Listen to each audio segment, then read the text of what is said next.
আজ আমরা জানবো আলু দিয়ে কিভাবে তৈরি হয় চমচমে চিপস।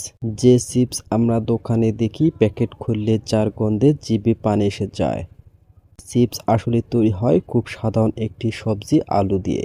প্রথমে ভালো মানের আলু বেছে নেওয়া হয়।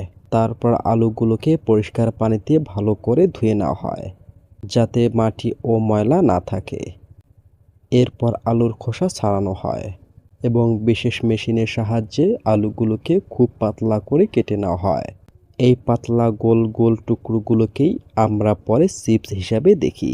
আলু কাটার পর সেগুলোকে কিছুক্ষণ পানিতে ভিজিয়ে রাখা হয়। এতে আলুর অতিরিক্ত স্টার্চ বের হয়ে যায়। এর ফলে ভাজার সময় চিপস আরও বেশি খাস্তা হয়। এরপর আসে সবচেয়ে গুরুত্বপূর্ণ ধাপ, ভাজা। বড় বড় কড়াই বা মেশিনে গরম তেলের মাধ্যমে এই পাতলা আলুর টুকরোগুলোকে ছেড়ে দেওয়া হয়। কয়েক মিনিটের মধ্যে আলুগুলো সোনালি রং ধারণ করে থাকে। ভাজা শেষ হলে চিপসগুলো তুলে নেওয়া হয় এবং অতিরিক্ত তেল ঝরিয়ে ফেলা হয়। তারপর এতে যোগ করা হয় লবণ, মরিচ ও বিভিন্ন ধরনের মশলা। কখনো কখনো চিজ, টমেটো বা বারবিকিউ ফ্লেভারও দেওয়া হয়, যাতে স্বাদ আরও বাড়ে। সবচেয়ে এই চিপসগুলো ঠান্ডা করে প্যাকেটে ভরা হয়, যাতে করে বাতাস ঢুকতে না পারে। এমনভাবে প্যাকেট সিল করে বাজারে পাঠানো হয়।